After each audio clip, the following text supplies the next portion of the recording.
Hello you beautiful tea minds, welcome to the Tea Crane. I'm Tyas Sosen, and as you know, November 1st was World Vegan Day.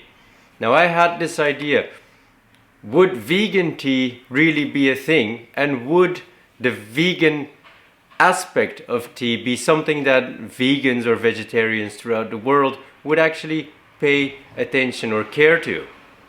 Do you think that there are any aspects that could affect tea to be either vegan or non-vegan? And just let me know what you think in the comments below, because I'll be very interested to get different opinions. Now I have thought about this, and because tea is always fertilized, I would say that depending on the fertilizer, your tea could either be vegan or non-vegan. Tea is a very simple organism. Anything that you feed to its roots, gets transported into the leaf and it reflects in the flavor.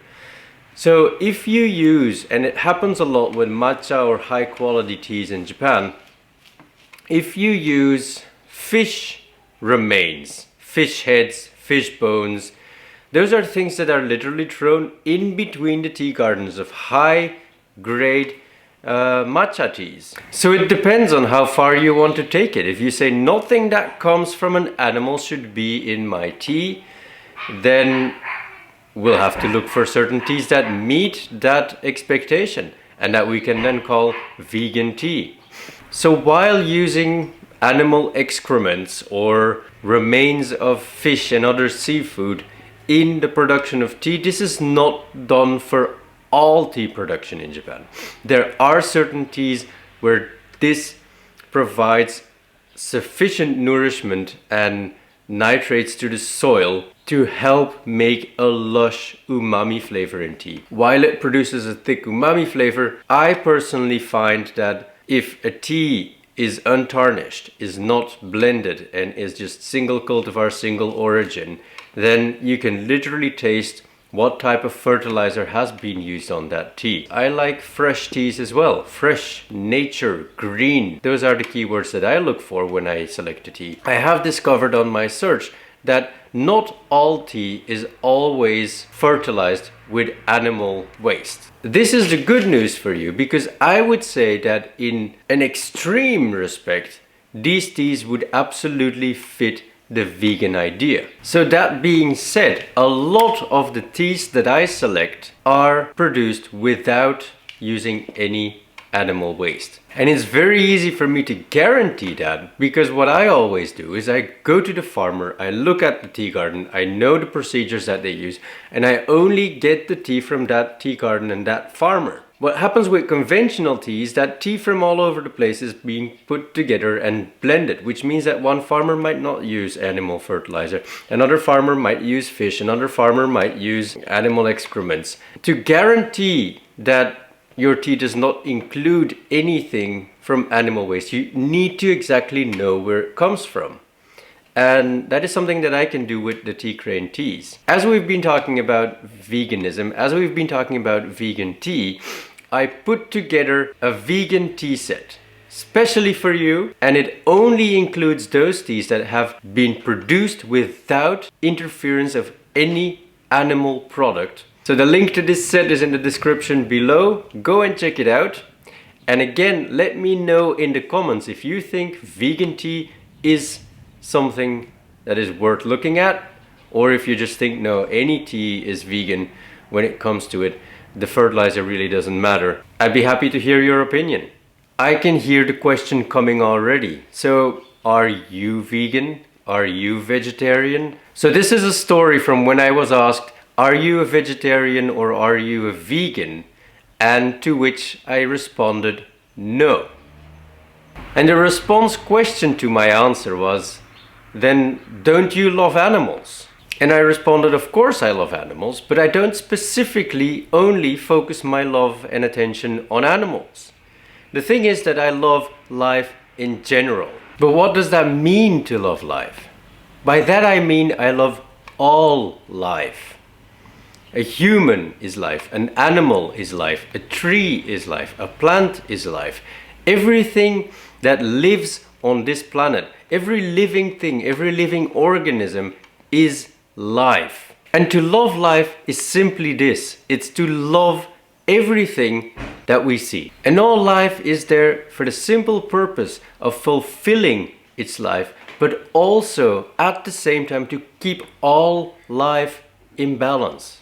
And you see, you are life and I am life, but it isn't about you or me.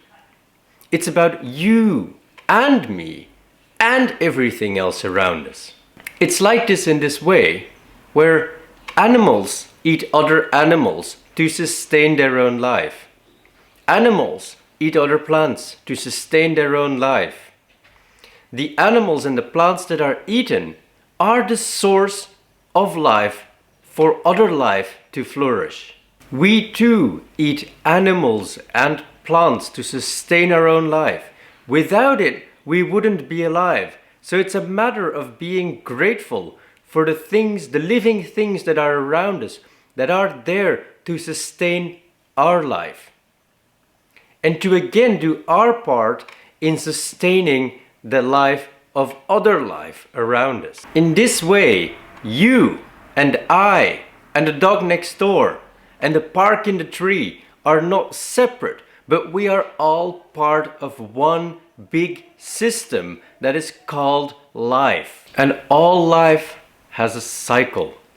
We are born and we die, and in between we live, and we help others to live.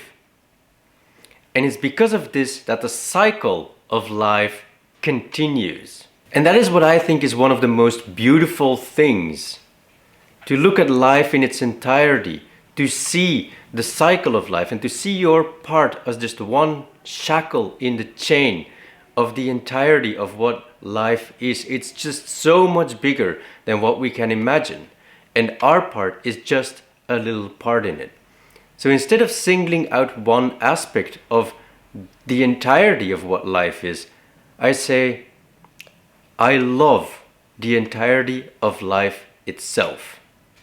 And we can bring this back to Buddhism, where although Buddhism is essentially vegetarian, because in Buddhism it's also thought we should not harm animals to sustain our own life. So we only go with plants, and we sustain our own life with the essential nourishment that we need. In yoga, the same, where it's considered that having light food is better because it digests better and it gives the system more time to recover, instead of troubling your system by taking in nourishment that takes a long time to digest.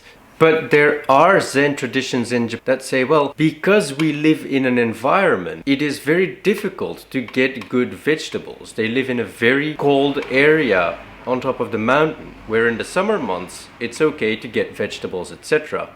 But in the winter months, it snows, there is no much growth, and they basically don't have anything to eat unless they stack up a lot. But of course, keeping vegetables good for a long time is difficult. So they say we are grateful for anything that we receive. And so what their idea is, they resort not to killing animals themselves, but there are many hunters around in the village who contribute to the temple by bringing some of the pieces that they have hunted. While Buddhism is essentially vegetarian, in certain situations you can't just but accept the offer of meat. This flexibility is something that respects the entirety of life, and that puts us in a position where we don't necessarily have to make it difficult regardless of the situations around. So if you liked my story, don't forget to click the like button, also subscribe to the channel and click the bell so you get updated on new notifications. Please comment if you have any thoughts about vegetarian or veganism in relation to tea, and go check out my special World Vegan Day vegan tea set. See you in my next video. Have a good day.